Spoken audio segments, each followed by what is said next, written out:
Singh NGO ये सारियां जथेबंदियां वालों सांझे रूप दे विच जिहड़ी प्रैस कानफ्रेंस की जा रही है, इसका संबंध है पंजाब की धरती के उत्ते पिछले 2015 सन तो लैके अज तक जो साहिब श्री गुरु ग्रंथ साहिब जी के पावन पवित्र सरूपों की बेअदबी दीयां घटनावां, वाड़ा जवाहर सिंह वाला बरगाड़ी बाइबल कांड जो होया उस नूं लैके है। ये जो भयानक दुखदाई घटनावां वापरियां पंजाब की धरती ते, जिसका हमेशा विरोध हुंदा रहा ते अज तक भी विरोध चल रहा है, उस दी सच्चाई नूं जान के अज पंजाब ही नहीं देश विदेश दीयां सिख संगतां हैरान ने, परेशान ने कि श्रोमणी अकाली दल वर्गी महान संस्था नूं बदनाम करने वास्ते किस पद्धर की नीच जो साजिश रची गई सी। उस वक्त श्री गुरु ग्रंथ साहिब जी के पावन पवित्र सरूप की बेअदबी हुई, चोरी किए गए, लेकिन उस दे जिहड़े दोषी ने अज जो सामने आ रहे हैं, चाहे डेरा सिरसा दे राम रहीम सिंह और इस तरह जिहड़े उस दे पैरोकार सन, लेकिन उन्हां सारियां कार्रवाइयां नूं दरकिरार करके केवल ते केवल श्रोमणी अकाली दल नूं जो निशाना बनाया गया, ये अपने आप दे विच एक बेहद शर्मनाक गल सी, जिस करके पंथक जथेबंदियां विच भी रोष सी, जिस करके सिख संप्रदावां दे विच भी रोष सी, ते समय समय इसका विरोध किया जाता रहा ते अज तक जारी है। लेकिन हुण जदों पंजाब दे मुख मंत्री भगवंत मान जी ने एक जिहड़ी रिपोर्ट जो SIT गठित की गई सी, उस दी रिपोर्ट पंथक जथेबंदियां दे कुछ नेतावां नूं सौंपी है, तो उस तो बाद जो एक सामने आया है घटनाक्रम, उस दे विच किते भी श्रोमणी अकाली दल का जो जिक्र ना होना, ये गल साबित करता है कि श्रोमणी अकाली दल पहले दिन तो जो कहंदा आ रहा सी ओह कुछ ही अज साबित होया है। वखरी गल है कि पंजाब की धरती के उत्ते श्रोमणी अकाली दल की सरकार सी, उस सरकार दे विच बहुत ढिलाई भी आई, जिस करके कुछ घटनावां वापरियां, जिन्हां दुखदाई घटनावां करके जिहड़ा पंथ विरोधी शक्तियां सी उन्होंने सीधे रूप दे विच श्रोमणी अकाली दल नूं लबेड़न वास्ते वो सारा घटनाक्रम श्रोमणी अकाली दल दे मत्थे दे उत्ते मढ़न की कोशिश की। सो अज पंथक जथेबंदियां दे विचों बहुत सारे वो आगू जिहड़े सुहिरद ने, जिहड़े पंथ नूं समर्पित ने और जिहड़े समझते ने कि श्री गुरु ग्रंथ साहिब जी की जो आन बाण अते शान वास्ते कोई भी सिख जां कोई भी किसी भी धर्म का जिहड़ा जो व्यक्ति है, चाहे वह हिंदू होवे, मुसलमान होवे, ईसाई होवे, बोधी होवे, जैनी होवे, वो कदे भी धार्मिक किसी भी धर्म के ग्रंथ की जां हाजर नाजर पातशाह साहिब श्री गुरु ग्रंथ साहिब जी की बेअदबी की घटना दे विच कई शामिल नहीं हो सकता। जिहड़े मंदबुद्धि लोग, जिहड़े गुरु तो बेमुख ने, जिहड़े संसार दे विच केवल ते केवल लाहनतां झल्लणियां चाहुंदे ने, उन्हां लोकां दा जरूर संबंध हो सकता है। सो हुण जिहड़ी रिपोर्ट आई है, उस रिपोर्ट तो बाद ये गल साबित हो गई है कि पंजाब की धरती के उत्ते कांग्रेस, आम आदमी पार्टी जां होर जिन्नियां भी पार्टियां सन, उन्होंने इस गल दे उत्ते अपनी एक राजनीति चमकाउण वास्ते श्रोमणी अकाली दल नूं बदनाम करन दी कोई कसर नहीं छड्डी। लेकिन जदों हुण सारा घटनाक्रम सामने आ गया है, तो उस संबंध दे विच श्रोमणी अकाली दल जो सिख कौम की एक वो जथेबंदी है जिसने हक सच ते न्याय वास्ते हमेशा संघर्ष किया है, पंजाब की खेतरी पार्टी है, और इस खेतरी पार्टी नूं आउण वाले समय दे विच जिहड़ियां दरपेश मुश्किलावां ने, उन्हां दे विच असीं जो महसूस करते हाँ कि साडे अंदर जो गुरु की भावना है, जो समर्पित भावना करके गुरु दे प्रति जो समर्पित होके असी चलना है, और श्रोमणी अकाली दल दे जो सिद्धांत ने, सोच है, उस दे उत्ते पहरा देना है, और उस दे नाल नाल जो पंथ विरोधी शक्तियां ने उन्हां नाल किवें नजिठना है, उस संबंध दे विच जिहड़ी समुची श्रोमणी अकाली दल की लीडरशिप है उसनूं एक मजबूत रणनीति बनाउणी पवेगी, क्योंकि पंजाब की धरती गुरुआं की धरती है। इस धरती के उत्ते कोई भी जिहड़ा गलती करेगा उसनूं हमेशा इतिहास दे विच जो ਸਜ਼ਾ ਮਿਲੇਗੀ ਹੀ ਮਿਲੇਗੀ। ਲੇਕਿਨ ਜਿਹੜਾ ਕੂੜ ਪ੍ਰਚਾਰ ਕਰਨ ਵਾਲੇ ਲੋਕ ਨੇ, ਅੱਜ ਜਦੋਂ ਸਮੁੱਚੀ ਰਿਪੋਰਟ ਜਨਤਕ ਹੋਈ ਹੈ ਤੇ ਸਭ ਤੋਂ ਮਾੜੀ ਗੱਲ ਹੈ ਕਿ ਪੰਜਾਬ ਦੀ ਧਰਤੀ ਦੇ ਉੱਤੇ ਸਾਡੀ ਮਾਂ ਬੋਲੀ ਪੰਜਾਬੀ ਹੈ। ਇਹ ਜਿਹੜੀ ਰਿਪੋਰਟ ਹੈ ਇਸ ਨੂੰ ਹੁਣ ਅਸੀਂ ਪੰਜਾਬੀ ਦੇ ਵਿੱਚ ਉਲਥਾ ਕਰਕੇ ਘਰ ਘਰ ਦੇ ਵਿੱਚ ਪਹੁੰਚਾਵਾਂਗੇ ਔਰ ਦੱਸਾਂਗੇ ਕਿ ਇਸ ਰਿਪੋਰਟ ਦੇ ਵਿੱਚ ਕਿਤੇ ਵੀ ਸ਼੍ਰੋਮਣੀ ਅਕਾਲੀ ਦਲ ਦੀ ਸ਼ਮੂਲੀਅਤ ਨਹੀਂ ਸੀ ਔਰ ਜੋ ਅਸੀਂ ਕਹਿੰਦੇ ਰਹੇ ਉਹੀ ਸੱਚ ਹੋਇਆ। ਲੇਕਿਨ ਜਿਹੜੀਆਂ ਬਾਕੀ ਘਟਨਾਵਾਂ ਦੀ ਜਾਂਚ ਚੱਲ ਰਹੀ ਹੈ ਉਸ ਦੇ ਵਿੱਚ ਵੀ ਜਿੱਥੇ ਜਿੱਥੇ ਕੁਤਾਹੀਆਂ ਹੋਈਆਂ ਨੇ ਉਹਨਾਂ ਕੁਤਾਹੀਆਂ ਨੂੰ ਖੁੱਲ੍ਹੇ ਮਨ ਨਾਲ ਪਹਿਲਾਂ ਵੀ ਪ੍ਰਵਾਨ ਕੀਤਾ, ਹੁਣ ਵੀ ਕਰਾਂਗੇ। ਲੇਕਿਨ ਉਸ ਦੇ ਜਿਹੜੇ ਦੋਸ਼ੀ ਨੇ ਉਹਨਾਂ ਨੂੰ ਹਰ ਹਾਲਤ ਦੇ ਵਿੱਚ ਸਜ਼ਾ ਮਿਲਣੀ ਚਾਹੀਦੀ ਹੈ, ਉਹ ਭਾਵੇਂ ਕੋਈ ਵੀ ਹੋਵੇ। ਲੇਕਿਨ ਜੋ ਪੰਜਾਬ ਦੀ ਧਰਤੀ ਦੇ ਉੱਤੇ, ਮੈਂ ਪੰਜਾਬ ਦੇ ਲੋਕਾਂ ਨੂੰ ਹੀ ਨਹੀਂ ਦੇਸ਼ ਵਿਦੇਸ਼ ਦੀਆਂ ਸਿੱਖ ਸੰਗਤਾਂ ਨੂੰ ਵੀ ਬੇਨਤੀ ਕਰਾਂਗਾ, ਪਹਿਲਾਂ ਵੀ ਕੀਤੀ ਹੈ ਕਿ ਸਾਨੂੰ ਆਪ ਪਹਿਰੇਦਾਰ ਬਣਨਾ ਪਵੇਗਾ। ਜਿੱਥੇ ਜਿੱਥੇ ਗੁਰੂ ਗ੍ਰੰਥ ਸਾਹਿਬ ਜੀ ਪ੍ਰਕਾਸ਼ਮਾਨ ਨੇ ਉੱਥੇ ਗੁਰੂ ਗ੍ਰੰਥ ਸਾਹਿਬ ਜੀ ਕਦੇ ਵੀ ਸਾਨੂੰ ਸੁਣਨੇ ਨਹੀਂ ਛੱਡਣੇ ਚਾਹੀਦੇ। ਉਸ ਦੇ ਆਲੇ ਦੁਆਲੇ ਸਾਨੂੰ ਪਹਿਰੇਦਾਰ ਬਣ ਕੇ CCTV ਕੈਮਰੇ ਲਗਾ ਕੇ ਸਾਰੇ ਪ੍ਰਬੰਧ ਕਰਨੇ ਚਾਹੀਦੇ ਨੇ। ਔਰ ਬਾਕੀ ਧਰਮਾਂ ਦੇ ਵੀ ਜਿਹੜੇ ਧਾਰਮਿਕ ਗ੍ਰੰਥ ਨੇ ਉਹਨਾਂ ਨੂੰ ਵੀ ਮੈਂ ਬੇਨਤੀ ਕਰਾਂਗਾ, ਚਾਹੇ ਮੰਦਿਰ ਦੇ ਪੁਜਾਰੀ ਹੋਣ, ਚਾਹੇ ਮਸਜਿਦ ਦੇ ਹੋਣ, ਚਾਹੇ ਦੂਸਰੇ, ਉਹ ਵੀ ਆਪਣੇ ਧਾਰਮਿਕ ਸਥਾਨਾਂ ਦੀ ਆਪ ਰੱਖਿਆ ਲਈ ਚੰਗੇ ਪ੍ਰਬੰਧ ਕਰਨ। ਲੇਕਿਨ ਪਿੰਡਾਂ ਦੇ ਵਿੱਚ, ਸ਼ਹਿਰਾਂ ਦੇ ਵਿੱਚ, ਕਸਬਿਆਂ ਦੇ ਵਿੱਚ ਜਿੱਥੇ ਜਿੱਥੇ ਗੁਰੂ ਗ੍ਰੰਥ ਸਾਹਿਬ ਜੀ ਪ੍ਰਕਾਸ਼ਮਾਨ ਨੇ ਉੱਥੇ ਕੋਈ ਵੀ ਬੇਅਦਬੀ ਦੀ ਘਟਨਾ ਭਵਿੱਖ ਦੇ ਵਿੱਚ ਨਾ ਵਾਪਰੇ, ਉਸ ਲਈ ਪਿੰਡ ਦੀ ਸੰਗਤ ਨੂੰ ਔਰ ਇਲਾਕਾ ਨਿਵਾਸੀਆਂ ਨੂੰ, ਕਸਬੇ ਦੇ ਵਿੱਚ, ਸ਼ਹਿਰਾਂ ਦੇ ਵਿੱਚ ਵਸਦੇ ਲੋਕਾਂ ਨੂੰ ਆਪਣੇ ਪੱਧਰ ਦੇ ਉੱਤੇ ਪੂਰੇ ਪ੍ਰਬੰਧ ਕਰਨੇ ਚਾਹੀਦੇ ਆ। ਕਿਉਂਕਿ ਹਾਜ਼ਰ ਨਾਜ਼ਰ ਸ੍ਰੀ ਗੁਰੂ ਗ੍ਰੰਥ ਸਾਹਿਬ ਜੀ ਦੇ ਪਾਵਨ ਪਵਿੱਤਰ ਸਰੂਪਾਂ ਦੀ ਬੇਅਦਬੀ ਇੱਕ ਗਹਿਰੀ ਸਾਜ਼ਿਸ਼ ਤਹਿਤ ਕੀਤੀ ਜਾ ਰਹੀ ਹੈ, ਜਦ ਕਿ ਸਰਬੱਤ ਦਾ ਭਲਾ ਮੰਗਣ ਵਾਲੀ ਸਿੱਖ ਕੌਮ ਹਮੇਸ਼ਾ ਅਰਦਾਸ ਦੇ ਵਿੱਚ ਗੁਰੂ ਗ੍ਰੰਥ ਸਾਹਿਬ ਜੀ ਦਾ ਓਟ ਆਸਰਾ ਲੈ ਕੇ ਜੋ ਕਾਰਜ ਕਰਦੀ ਹੈ। ਔਰ ਕਿਰਤ ਕਰੋ, ਨਾਮ ਜਪੋ, ਵੰਡ ਛਕੋ ਦਾ ਜਿਹੜਾ ਸਿਧਾਂਤ ਹੈ ਉਸ ਦੇ ਉੱਤੇ ਪਹਿਰਾ ਦਿੱਤਾ ਜਾਂਦਾ ਹੈ ਔਰ ਆਉਣ ਵਾਲੇ ਸਮੇਂ ਵਿੱਚ ਦਿੱਤਾ ਜਾਂਦਾ ਰਹੇਗਾ। ਵਾਹਿਗੁਰੂ ਜੀ ਕਾ ਖਾਲਸਾ, ਵਾਹਿਗੁਰੂ ਜੀ ਕੀ ਫਤਿਹ। ਹੁਣ ਭਾਈ ਦਵਿੰਦਰ ਸਿੰਘ ਜੀ ਉਹ ਪ੍ਰੈਸ ਨੂੰ ਜਾਣਕਾਰੀ ਦੇਣਗੇ। ਸਭ ਤੋਂ ਪਹਿਲਾਂ ਵਾਹਿਗੁਰੂ ਜੀ ਕਾ ਖਾਲਸਾ, ਵਾਹਿਗੁਰੂ ਜੀ ਕੀ ਫਤਿਹ। ਸੰਗਤ ਜੀ, ਜਿੱਦਾਂ ਗੁਰਬਾਣੀ ਦਾ ਮਹਾਵਾਕ ਹੈ ਕਿ ਕੋੜ ਨਿਖੁੱਟੇ ਨਾਨਕਾ, ਕੋੜ ਸੱਚ ਨਿਵੇ। ਅੱਜ ਪੂਰੀ ਸੰਸਾਰ ਦੇ ਵਿੱਚ ਜਿਵੇਂ ਸਿੰਘ ਸਾਹਿਬ ਨੇ ਦੱਸਿਆ ਵਾ ਕਿ ਪੂਰੀ ਦੁਨੀਆ ਨੂੰ ਪਤਾ ਲੱਗ ਗਿਆ ਹੈ ਕਿ ਸੱਚ ਕੀ ਹੈ ਤੇ ਝੂਠ ਕੀ ਹੈ। ਜਾਣ ਬੁੱਝ ਕੇ ਸ਼੍ਰੋਮਣੀ ਅਕਾਲੀ ਦਲ ਜਿਹੜੀ ਸਿੱਖਾਂ ਦੀ ਸਰਮੋਰ ਜਥੇਬੰਦੀ ਹੈ, ਜਿਨ੍ਹਾਂ ਨੇ ਅਨੇਕਾਂ ਸਿਰ ਦਿੱਤੇ ਨੇ ਇਹ ਪਾਰਟੀ ਨੂੰ ਖੜੇ ਕਰਨ ਵਾਸਤੇ, ਔਰ ਪੰਜਾਬ ਦੇ ਵਿੱਚ ਇੱਕ ਸਰਮੌਰ ਜਥੇਬੰਦੀ ਸ਼੍ਰੋਮਣੀ ਅਕਾਲੀ ਦਲ ਹੀ ਆ ਜਿਹਦੀ ਦੇਖ ਰੇਖ ਇਹ ਇੰਨੇ ਵੱਡੇ ਕਾਰਜ ਜਿਹੜੇ ਨੇ ਸਮਾਜਿਕ ਲੈਵਲ ਤੇ ਧਾਰਮਿਕ ਲੈਵਲ ਤੇ ਜਿਹੜੇ ਹੋ ਸਕਦੇ ਆ ਤੇ ਗਾਂ ਵੀ ਹੋਣਗੇ। ਪਰ ਦੂਜੀਆਂ ਪਾਰਟੀਆਂ ਨੇ, ਕਾਂਗਰਸ ਤੇ ਆਮ ਆਦਮੀ ਪਾਰਟੀ ਨੇ ਇੰਨਾ ਕੁ ਜ਼ਿਆਦਾ ਜਿਹੜਾ ਵਾ ਰਲ ਮਿਲ ਕੇ ਝੂਠ ਮਾਰਿਆ ਤੇ ਲੋਕਾਂ ਨੂੰ ਗੁੰਮਰਾਹ ਕਰਨ ਦੇ ਵਿੱਚ ਮੇਰੇ ਖਿਆਲ ਨਾਲ ਕਿਤੇ ਨਾ ਕਿਤੇ ਇਹ ਕਾਮਯਾਬ ਹੋਏ ਨੇ। ਸੋ ਅੱਜ ਸੰਗਤ ਨੂੰ ਮੈਂ ਇੱਕ ਬੇਨਤੀ ਕਰਨਾ ਚਾਹੁੰਦਾ ਕਿ ਇਹ ਜਿਹੜੀ ਪ੍ਰੈਸ ਕਾਨਫਰੰਸ ਆ, ਅੱਜ ਮੇਰੇ ਖਿਆਲ ਦੇ ਨਾਲ ਮੈਂ ਆਪਣੇ ਦਿਲਾਂ ਦੇ ਖੁੱਲ੍ਹ ਕੇ ਵਿਚਾਰ ਰੱਖਾਂਗਾ। ਹੋ ਸਕਦਾ ਵਾ ਅੱਜ ਵੀ ਬਹੁਤ ਜ਼ਿਆਦਾ ਲੋਕ ਗੁੰਮਰਾਹ ਨੇ ਤੇ ਮੈਂ ਆਪਣੇ ਜਥੇਬੰਦੀਆਂ ਨੂੰ, ਉਹਨਾਂ ਭੈਣਾਂ ਭਰਾਵਾਂ ਨੂੰ ਬੇਨਤੀ ਕਰਨਾ ਚਾਹੁੰਦਾ ਵਾਂ ਕਿ ਐਡੀ ਛੇਤੀ ਕਿਸੇ ਨੂੰ ਘਰ ਬੈਠਿਆਂ ਫਤਵੇ ਨਾ ਲਾਇਆ ਕਰੋ, ਕਿਉਂਕਿ ਜਿੰਨੀ ਦੇਰ ਤੱਕ ਆਪਾਂ ਇਕੱਠੇ ਕਿਸੇ ਦੀ ਪੁੱਛ ਨਹੀਂ ਲੈਂਦੇ ਉਹਨੂੰ ਫਤਵੇ ਜਾਰੀ ਕਰਨ ਦਾ ਸਾਨੂੰ ਅਧਿਕਾਰ ਨਹੀਂ।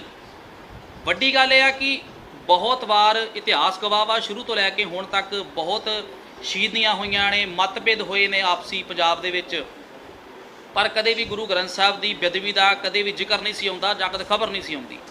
ਜਦੋਂ ਦੀ ਇਹ ਆਮ ਆਦਮੀ ਪਾਰਟੀ ਪੰਜਾਬ ਦੇ ਵਿੱਚ ਪੈਰ ਪਸਾਰਿਆ ਨੇ, ਉਦੋਂ ਤੋਂ ਹੀ ਬੇਅਦਬੀਆਂ ਦਾ ਦੌਰ ਸ਼ੁਰੂ ਹੋ ਗਿਆ। ਸੋ ਇਹਨਾਂ ਨੇ ਪੂਰਾ ਲਾਹਾ ਖੱਟਿਆ। ਨੰਬਰ 2, ਇਹ ਜਿਹੜਾ ਸੱਚ ਆ ਇਹ ਤਾਂ ਸਾਹਮਣੇ ਦੁਨੀਆ ਦੇ ਆ ਗਿਆ। ਜਿਵੇਂ ਸਿੰਘ ਸਾਹਿਬ ਨੇ ਬੇਨਤੀ ਕੀਤੀ ਆ ਕਿ ਇਹਦੇ ਤੇ ਸ਼੍ਰੋਮਣੀ ਅਕਾਲੀ ਦਲ ਤੇ ਹੋਰ ਸਿੱਖ ਜਥੇਬੰਦੀਆਂ ਕਰੜੇ ਹੋ ਕੇ ਆਪਾਂ ਸਖਤ ਐਕਸ਼ਨ ਲਵਾਂਗੇ ਤੇ ਕਾਨੂੰਨੀ ਜਿੰਨੀ ਵੀ ਸਜ਼ਾ ਵਾ ਇਹਨਾਂ ਲੋਕਾਂ ਨੂੰ ਦਿਵਾਵਾਂਗੇ। ਕਾਂਗਰਸ ਦੇ ਉਹ ਮੰਤਰੀ ਜਿਹੜੇ ਦਿਨ ਰਾਤ ਕੂੜ ਪ੍ਰਚਾਰ ਕਰਦੇ ਰਹੇ, ਤੇ ਅੱਜ ਕੱਲ੍ਹ ਸੋਸ਼ਲ ਮੀਡੀਆ ਦਾ ਜ਼ਮਾਨਾ ਵਾ, ਤੁਸੀਂ ਖੁਦ ਕਹਿੰਦੇ ਹੋ ਕਿ ਇਹਨਾਂ ਨੇ ਲੱਖਾਂ ਕਰੋੜਾਂ ਰੁਪਏ ਪੰਜਾਬ ਦੇ ਵਿੱਚੋਂ ਇਕੱਠਾ ਕਰਕੇ ਅੱਜ ਹਿਮਾਚਲ ਜਾਂ ਗੁਜਰਾਤ ਵਿੱਚ ਜਾ ਕੇ ਆਮ ਆਦਮੀ ਪਾਰਟੀ ਵਾਲੇ ਪ੍ਰਚਾਰ ਕਰ ਰਹੇ ਨੇ ਕਿ ਪੰਜਾਬ ਦੇ ਵਿੱਚ ਉਹ ਕਰਤਾ, ਪੰਜਾਬ ਦੇ ਵਿੱਚ ਸਾਡੀਆਂ ਭੈਣਾਂ ਨੂੰ ਗੁੰਮਰਾਹ ਕੀਤਾ ਇਹਨਾਂ ਨੇ। ਸਾਡੀਆਂ ਪੱਗਾਂ ਜਿਹੜੀਆਂ ਗੁਰੂ ਸਾਹਿਬ ਨੇ ਆਪਣਾ ਪਰਿਵਾਰ ਵਾਰ ਕੇ ਸਾਡੇ ਸਿਰ ਤੇ ਸਜਾਈਆਂ ਸੀ ਤੇ ਸਾਨੂੰ ਇੱਕ ਕੀਤਾ, ਤੇ ਉਹ ਪੱਗਾਂ ਦੇ ਉੱਪਰ ਵੀ ਇਹਨਾਂ ਨੇ ਝਾੜੂ ਦੀਆਂ ਫੀਤੀਆਂ ਲਾਈਆਂ, ਜਿਹੜੇ ਸਾਡੇ ਘਰਾਂ ਦੇ ਵਿੱਚ ਜਿਹੜਾ ਵਾ ਉਹ ਸਫਾਈ ਦਾ ਕੰਮ ਕਰਦੇ। ਸੋ ਮੁੱਦਾ ਸਾਡਾ ਇਹ ਆ ਕਿ ਤੁਸੀਂ ਗੁੰਮਰਾਹ ਨਾ ਹੋ। ਸੱਚ ਨੂੰ ਜਿਹੜਾ ਵਾ ਟਾਈਮ ਲੱਗਦਾ ਵਾ, ਝੂਠ ਛੇਤੀ ਪਕੜ ਦੇ ਵਿੱਚ ਆ ਜਾਂਦਾ ਵਾ। ਸੋਸ਼ਲ ਮੀਡੀਆ ਦਾ ਜ਼ਮਾਨਾ, ਪਤਾ ਨਹੀਂ ਕਿੰਨੇ ਇਹਨਾਂ ਨੇ ਗਰੁੱਪ ਬਣਾ ਕੇ, ਕਿੰਨੀਆਂ ਇਹਨਾਂ ਨੇ ਆਪਣੀ ਆਈਡੀਆਂ ਨਕਲੀ ਬਣਾ ਕੇ, ਤਾਂ ਬਸ ਇਹਨਾਂ ਦਾ ਜ਼ੋਰ ਲੱਗਿਆ ਪਿਆ ਸੀ ਕਿ ਕਿਸੇ ਨਾ ਕਿਸੇ ਤਰੀਕੇ ਦੇ ਨਾਲ ਸ਼੍ਰੋਮਣੀ ਅਕਾਲੀ ਦਲ ਨੂੰ ਬਦਨਾਮ ਕੀਤਾ ਜਾਵੇ। ਹੁਣ ਦੁਨੀਆ ਦੇ ਸਾਹਮਣੇ ਸੱਚ ਆ ਚੁੱਕਾ ਵਾ। ਅਸੀਂ ਪੁਰਜ਼ੋਰ ਮੰਗ ਕਰਦੇ ਹਾਂ ਸਰਕਾਰ ਤੋਂ ਵੀ ਕਿ ਇੱਕ ਵਾਰੀ ਇਹਨਾਂ ਨੂੰ ਜਿਹੜਾ ਵੀ ਪੰਜਾਬ ਸਰਕਾਰ ਜਿਹੜੀ ਪੁਲਿਸ ਸੀ ਉਹਨਾਂ 'ਤੇ ਵਿਸ਼ਵਾਸ ਕਰਨਾ ਚਾਹੀਦਾ ਸੀ। ਸੋ ਅਸੀਂ ਹੁਣ ਆਖਰੀ ਦੇ ਵਿੱਚ ਇਹੀ ਬੇਨਤੀ ਕਰਦੇ ਹਾਂ ਕਿ ਕਮ ਸੇ ਕਮ ਸਿੱਖ ਜਥੇਬੰਦੀਆਂ ਵੀ ਸੁਚੱਜੇ ਢੰਗ ਦੇ ਨਾਲ, ਸੁਚਾਰੂ ਢੰਗ ਦੇ ਨਾਲ ਸੋਚਣ ਤੇ ਮਜਬੂਰ ਹੋਣ ਤੇ ਇਹਨਾਂ ਜਿਹੜੀਆਂ ਗੁੰਮਰਾਹ ਜਿਹੜੀਆਂ ਕਰਨ ਵਾਲੀਆਂ ਵਾ ਮਾਣਹਾਨੀਆਂ ਦਾ ਇਹਨਾਂ ਤੇ ਕੇਸ ਦਰਜ ਕਰਵਾਇਆ ਜਾਵੇ। ਤੇ ਆਓ ਆਪਸ ਦੇ ਵਿੱਚ ਰਲ ਕੇ ਪੰਜਾਬ ਤੇ ਪੰਜਾਬੀਅਤ ਦਾ ਭਲਾ ਕਰੀਏ। ਵਾਹਿਗੁਰੂ ਜੀ ਕਾ ਖਾਲਸਾ, ਵਾਹਿਗੁਰੂ ਜੀ ਕੀ ਫਤਿਹ। ਹੁਣ ਸਰਦਾਰ ਭਵਨਦੀਪ ਸਿੰਘ ਸਿੱਧੂ ਉਹ ਆਪਣੇ ਵਿਚਾਰ ਦੇਣਗੇ। ਵਾਹਿਗੁਰੂ ਜੀ ਕਾ ਖਾਲਸਾ, ਵਾਹਿਗੁਰੂ ਜੀ ਕੀ ਫਤਿਹ। ਜਿਵੇਂ ਕਿ ਸੱਚ ਹੁਣ ਸਾਰਿਆਂ ਦੇ ਸਾਹਮਣੇ ਆ ਚੁੱਕਾ ਹੈ, ਜਿਹੜੀ ਆਪ ਪਾਰਟੀ ਦੀ ਸਰਕਾਰ ਨੇ ਸਭ ਤੋਂ ਪਹਿਲਾਂ ਸਾਨੂੰ ਭੰਡਣਾ ਸ਼ੁਰੂ ਕੀਤਾ ਸੀ ਅਕਾਲੀ ਦਲ ਨੂੰ, ਉਹੀ ਪਾਰਟੀ ਹੁਣ ਅੱਜ ਇਨਕੁਆਇਰੀ ਕਰਕੇ ਦੱਸ ਰਹੀ ਆ ਵੀ ਜੋ ਅਕਾਲੀ ਦਲ ਤੇ ਦੋਸ਼ ਲੱਗੇ ਸੀ ਉਹ ਬੇਬੁਨਿਆਦ ਸੀ। ਬੇਅਦਬੀ ਦੇ ਵਿੱਚ ਅਕਾਲੀ ਦਲ ਅਤੇ ਸੁਖਬੀਰ ਸਿੰਘ ਬਾਦਲ ਦਾ ਕੋਈ ਦੋਸ਼ ਨਹੀਂ। ਇਹ ਹੁਣ ਆਪ ਪਾਰਟੀ ਦੇ ਜਿਹੜੇ ਸੀਐਮ ਨੇ ਸਰਦਾਰ ਭਗਵੰਤ ਸਿੰਘ ਮਾਨ, ਉਹਨਾਂ ਨੇ ਪ੍ਰੈਸ ਕਾਨਫਰੰਸ ਕਰਕੇ ਜਿਹੜੇ ਸਾਡੀਆਂ ਸਿੱਖ ਜਥੇਬੰਦੀਆਂ ਨੇ, ਦਮਦਮੀ ਟਕਸਾਲ ਅਜਨਾਲਾ ਦੇ ਜਿਹੜੇ ਮੁਖੀ ਨੇ ਸਾਡੇ ਭਾਈ ਅਮਰੀਕ ਸਿੰਘ ਅਜਨਾਲਾ, ਉਹਨਾਂ ਨੂੰ ਉਹ ਸਾਰੀ ਪ੍ਰੈਸ ਦੀ ਉਹ ਸਾਰੀ ਕਾਪੀ ਸੌਂਪੀ ਗਈ ਜਿਹੜੀ ਉਹ ਇਨਵੈਸਟੀਗੇਸ਼ਨ ਹੋਈ ਸੀ। ਸੋ ਹੁਣ ਇਹ ਸੱਚ ਸਾਰਿਆਂ ਦੇ ਸਾਹਮਣੇ ਆ ਚੁੱਕਾ ਹੈ। ਤੇ ਮੈਂ ਇਹਦੇ ਵਿੱਚ ਥੋੜ੍ਹੀ ਜਿਹੀ ਡੂੰਘਾਈ 'ਚ ਦੱਸਣੀ ਚਾਹੁੰਦਾ ਗੱਲ ਵੀ ਇਹ ਦੌਰ ਕਿਉਂ ਸ਼ੁਰੂ ਹੋਇਆ। ਜਦੋਂ ਸਰਦਾਰ ਸੁਖਬੀਰ ਸਿੰਘ ਬਾਦਲ ਉਹਨਾਂ ਨੇ ਅਕਾਲ ਤਖਤ ਸਾਹਿਬ ਦੇ 84 ਦੇ ਘੱਲੂ ਘਾਰੇ ਦੀ ਯਾਦਗਾਰ ਬਣਾਉਣ ਦੀ ਟਕਸਾਲ ਨਾਲ ਸਾਂਝ ਕਰਕੇ ਉਹ ਐਲਾਨ ਕੀਤਾ, ਤੇ ਉਹ ਸ਼੍ਰੋਮਣੀ ਕਮੇਟੀ ਦੇ ਨਾਲ ਸ਼੍ਰੋਮਣੀ ਕਮੇਟੀ ਨੇ ਦਮਦਮੀ ਟਕਸਾਲ ਨੂੰ ਉਹ ਸੇਵਾ ਸੌਂਪੀ ਸੀ ਵੀ ਤੁਸੀਂ ਇੱਥੇ ਸ਼ਹੀਦਾਂ ਦੀ ਯਾਦਗਾਰ ਬਣਾਓ। ਸੰਤ ਬਾਬਾ ਜਰਨੈਲ ਸਿੰਘ ਭਿੰਡਰਾਂ ਵਾਲੇ ਸੰਤਾਂ ਮਹਾਂਪੁਰਸ਼ਾਂ ਦੀ ਸ਼ਹੀਦੀ ਯਾਦਗਾਰ ਉੱਥੇ ਬਣਾਈ ਜਾਵੇ। ਸ਼ਹੀਦ ਭਾਈ ਅਮਰੀਕ ਸਿੰਘ ਤੇ ਜਿਹੜੇ ਬਾਕੀ ਸਾਰੇ ਸਿੰਘ ਉੱਥੇ ਸ਼ਹੀਦ ਹੋਏ ਸੀ। ਤੇ ਉਸ ਤੋਂ ਬਾਅਦ ਸਰਦਾਰ ਸੁਖਬੀਰ ਸਿੰਘ ਬਾਦਲ ਉਹਨਾਂ ਵੱਲੋਂ 25 ਸਾਲ ਰਾਜ ਕਰਨ ਦੀ ਜੋ ਗੱਲ ਕਹੀ ਗਈ ਸੀ, ਉਹਦੇ ਨਾਲ ਸਾਰੀਆਂ ਸਿੱਖ ਜਥੇਬੰਦੀਆਂ, ਚਾਹੇ ਬਾਕੀ ਧਰਮਾਂ ਦੀਆਂ ਵੀ ਜਥੇਬੰਦੀਆਂ ਸੀ, ਉਹ ਸਾਰੇ ਜਾਣੇ ਸੁਖਬੀਰ ਸਿੰਘ ਬਾਦਲ ਦੀ ਅਗਵਾਈ ਦੇ ਵਿੱਚ ਇਕਜੁੱਟ ਹੋ ਚੁੱਕੇ ਸਨ। ਤੇ ਕਾਂਗਰਸ ਸਰਕਾਰ ਨੂੰ ਹੱਥਾਂ ਪੈਰਾਂ ਦੀ ਪੈ ਚੁੱਕੀ ਸੀ। ਇਸੇ ਦੌਰਾਨ ਸੈਂਟਰ ਵੱਲੋਂ ਆਪ ਪਾਰਟੀ ਨੂੰ ਹੋਂਦ ਵਿੱਚ ਲਿਆਂਦਾ ਗਿਆ। ਉਸੇ ਆਪ ਪਾਰਟੀ ਦੇ ਜਿਹੜੇ ਉੱਥੇ MP ਜਿੱਤਦੇ ਨੇ ਫਰੀਦਕੋਟ ਦੇ ਵਿੱਚ, ਉੱਥੋਂ ਹੀ ਬੇਅਦਬੀ ਦਾ ਦੌਰ ਸ਼ੁਰੂ ਹੁੰਦਾ। ਤੇ ਇਹ ਗੱਲ ਮੈਂ ਦਾਅਵੇ ਨਾਲ ਕਹਿਣੀ ਚਾਹੁੰਦਾ ਵੀ ਇਹ ਸੈਂਟਰਲ ਏਜੰਸੀਆਂ ਦੀ ਚਾਲ ਸੀ। ਅਕਾਲੀ ਦਲ ਜੋ ਕਿ ਸਿੱਖਾਂ ਦੀ 100 ਸਾਲ ਪੁਰਾਣੀ ਪਾਰਟੀ ਆ, ਉਹਨੂੰ ਸਿੱਖ ਕੌਮ ਦੇ ਵਿੱਚੋਂ ਹਾਸ਼ੀਏ 'ਤੇ ਲਿਆਉਣ ਦੇ ਲਈ ਇਹ ਸਾਰੀ ਪਲੈਨਿੰਗ ਰਚੀ ਗਈ ਸੀ। ਤੇ ਦਿੱਲੀ ਦੇ ਕੇਜਰੀਵਾਲ ਨੂੰ ਸਾਡੇ ਸਿਰ 'ਤੇ ਬਿਠਾਉਣ ਦੀ ਇਹ ਬੜੀ ਵੱਡੀ ਸਾਜ਼ਿਸ਼ ਰਚੀ ਗਈ ਸੀ, ਜਿਹਦੇ ਵਿੱਚ ਕੇਜਰੀਵਾਲ ਐਂਡ ਸੈਂਟਰਲ ਏਜੰਸੀਆਂ ਉਹਦੇ ਵਿੱਚ ਕਾਮਯਾਬ ਹੋਈਆਂ ਨੇ। ਤੇ ਸਿੱਖਾਂ ਨੂੰ ਬੜੀ ਨਮੋਸ਼ੀ ਝੱਲਣੀ ਪਈ। ਸਿੱਖ ਆਪਸੀ ਖਾਨਾ ਜੰਗੀ ਦੇ ਵਿੱਚ ਉਲਝ ਚੁੱਕੇ ਸਨ। ਜੋ ਸੈਂਟਰ ਕਰਨਾ ਚਾਹੁੰਦਾ ਸੀ ਉਹਦੇ ਵਿੱਚ ਉਹ ਕਾਮਯਾਬ ਹੋਇਆ, ਪਰ ਸੱਚ ਕਦੇ ਵੀ ਲੁਕਦਾ ਨਹੀਂ।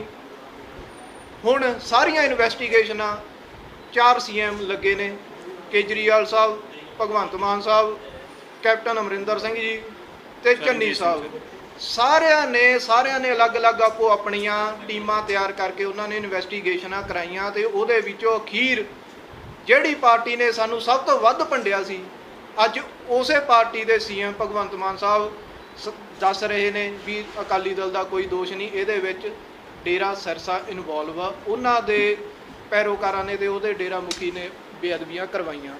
ਸੋ ਸਾਨੂੰ ਸਿੱਖਾਂ ਨੂੰ ਇਕਜੁੱਟ ਹੋਣ ਦੀ ਲੋੜ ਆ। ਜੋ ਸਾਨੂੰ ਗੁੰਮਰਾਹ ਕਰਕੇ ਸਿੱਖ ਕੌਮ ਦੀ ਜਿਹੜੀ ਸਿਰਮੌਰ ਸੰਸਥਾ 100 ਸਾਲ ਪੁਰਾਣੀ ਸ਼੍ਰੋਮਣੀ ਅਕਾਲੀ ਦਲ, ਜਿਹੜਾ ਉਹਨੂੰ ਹਾਸ਼ੀਏ 'ਤੇ ਲਿਆਉਣ ਦੀ ਕੋਸ਼ਿਸ਼ ਕੀਤੀ ਗਈ ਸੀ, ਉਹ ਸਾਨੂੰ ਸਾਜ਼ਿਸ਼ਾਂ ਨੂੰ ਹੁਣ ਸਮਝਣਾ ਚਾਹੀਦਾ ਤੇ ਇਕਜੁੱਟ ਹੋ ਕੇ ਦੁਬਾਰੇ ਸ਼੍ਰੋਮਣੀ ਅਕਾਲੀ ਦਲ ਨੂੰ ਮਜ਼ਬੂਤ ਕਰਕੇ ਸਥਾਪਿਤ ਕਰਨਾ ਚਾਹੀਦਾ। ਵਾਹਿਗੁਰੂ ਜੀ ਕਾ ਖਾਲਸਾ, ਵਾਹਿਗੁਰੂ ਜੀ ਕੀ ਫਤਿਹ। ਇੱਕ ਗੱਲ ਮੈਂ ਹੋਰ ਕਹਿਣੀ ਚਾਹੁੰਦਾ ਕਿ ਸ੍ਰੀ ਦਰਬਾਰ ਸਾਹਿਬ ਦੇ ਉੱਪਰ ਹਮਲਾ ਕਰਨ ਵਾਲੀ ਕਾਂਗਰਸ ਪਾਰਟੀ, ਜਿਸ ਨੇ ਸੱਚਖੰਡ ਸ੍ਰੀ ਹਰਿਮੰਦਰ ਸਾਹਿਬ ਦੇ ਉੱਪਰ, ਸ੍ਰੀ ਅਕਾਲ ਤਖਤ ਸਾਹਿਬ ਦੇ ਉੱਪਰ ਭਾਰਤੀ ਫੌਜਾਂ ਕੋਲੋਂ ਹਮਲਾ ਕਰਾਇਆ, ਨਵੰਬਰ 1984 ਦੇ ਵਿੱਚ ਸਿੱਖਾਂ ਦਾ ਕਤਲੇਆਮ ਕਰਾਇਆ, ਔਰ ਸਿੱਖਾਂ ਨੂੰ ਜਰਾਇਮ ਪੇਸ਼ਾ ਕੌਮ ਕਹਿੰਦੀ ਰਹੀ।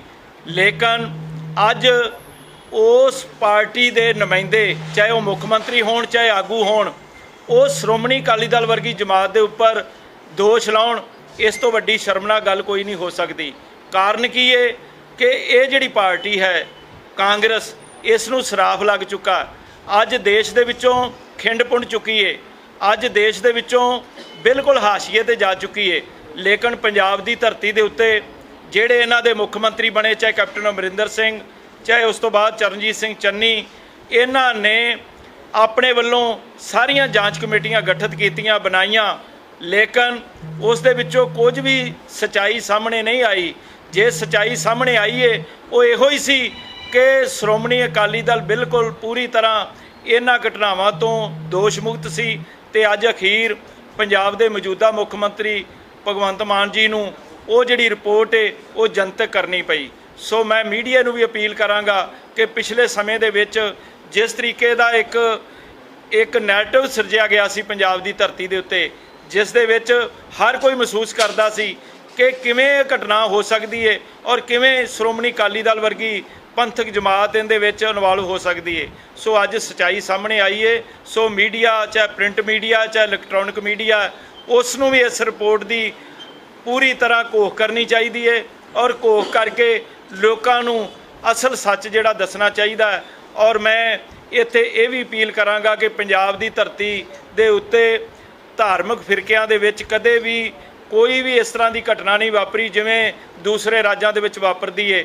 ਦੰਗੇ ਫਸਾਦ ਹੁੰਦੇ ਨੇ, ਭਾਈਚਾਰਕ ਸਾਂਝਾਂ ਟੁੱਟਦੀਆਂ ਨੇ, ਲੇਕਿਨ ਪੰਜਾਬ ਦੀ ਧਰਤੀ ਦੇ ਉੱਤੇ ਚਾਹੇ ਮੁਸਲਮਾਨ ਬੈਠੇ ਨੇ, ਚਾਹੇ ਹਿੰਦੂ ਬੈਠੇ ਨੇ, ਚਾਹੇ ਈਸਾਈ ਬੈਠੇ ਨੇ, ਕਦੇ ਵੀ ਆਪਸ ਦੇ ਵਿੱਚ ਇਸ ਤਰ੍ਹਾਂ ਦੀ ਕੋਈ ਘਟਨਾ ਨਹੀਂ ਵਾਪਰੀ ਤੇ ਆਉਣ ਵਾਲੇ ਸਮੇਂ ਦੇ ਵਿੱਚ ਵੀ ਨਾ ਵਾਪਰੇ।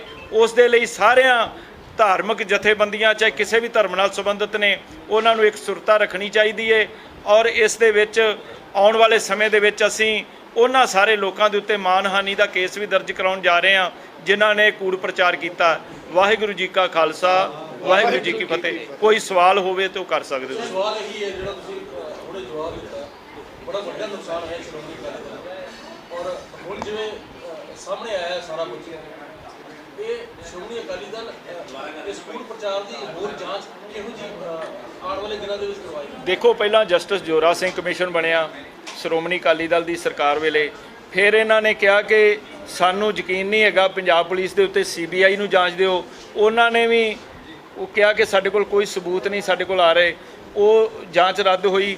ਫਿਰ ਉਸ ਤੋਂ ਬਾਅਦ ਜਸਟਿਸ ਰਣਜੀਤ ਸਿੰਘ ਕਮਿਸ਼ਨ ਬਣਿਆ ਤੇ ਹੁਣ ਜਿਹੜੀ SIT ਬਣੀ ਸੀ ਪਰਮਪਾਲ ਸਿੰਘ ਸਿੱਧੂ ਜੀ ਦੀ ਅਗਵਾਈ ਦੇ ਵਿੱਚ, ਅੱਜ ਉਹਨਾਂ ਨੇ ਵੀ ਜਿਹੜੀ ਰਿਪੋਰਟ ਦਿੱਤੀ ਹੈ, ਉਹਨਾਂ ਸਾਰੀਆਂ ਗੱਲਾਂ ਨੂੰ ਮੱਦੇਨਜ਼ਰ ਰੱਖਦਿਆਂ ਹੁਣ ਸ਼੍ਰੋਮਣੀ ਅਕਾਲੀ ਦਲ ਦੀ ਲੀਡਰਸ਼ਿਪ ਸਿਰ ਜੋੜ ਕੇ ਬੈਠੇਗੀ ਔਰ ਇਹਨਾਂ ਸਾਰੇ ਤੱਤਾਂ ਦੇ ਵਿੱਚ ਕਿ ਕਿਸ ਤਰੀਕੇ ਦੀ ਸਾਜ਼ਿਸ਼ ਰਚੀ ਗਈ ਔਰ ਜਿਹੜੇ ਸਾਜ਼ਿਸ਼ ਰਚਣ ਵਾਲੇ ਲੋਕ ਨੇ ਉਹਨਾਂ ਨੂੰ ਆਉਂਦੇ ਦਿਨਾਂ 'ਚ ਨੰਗਿਆ ਕੀਤਾ ਜਾਵੇਗਾ। ਔਰ ਪੰਜਾਬ ਦੇ ਹਿੱਤਾਂ, ਪੰਜਾਬ ਦੇ ਬਹੁਤ ਸਾਰੇ ਮਸਲੇ ਨੇ। ਅੱਜ ਬੇਰੁਜ਼ਗਾਰੀ ਦਾ ਮਸਲਾ ਉਵੇਂ ਆ, ਅੱਜ ਪੰਜਾਬ ਦੇ ਅੰਦਰ ਜਿਹੜੀਆਂ ਸਾਡੀਆਂ ਮਾਤਾਵਾਂ, ਭੈਣਾਂ, ਬੀਬੀਆਂ ਜਿਨ੍ਹਾਂ ਦੇ ਨਾਲ ਗਰੰਟੀਆਂ ਦੇ ਕੇ ਵਾਅਦੇ ਕੀਤੇ ਗਏ ਸੀ ਉਹ ਵੀ ਅੱਜ ਪੂਰੇ ਨਹੀਂ ਹੋਏ।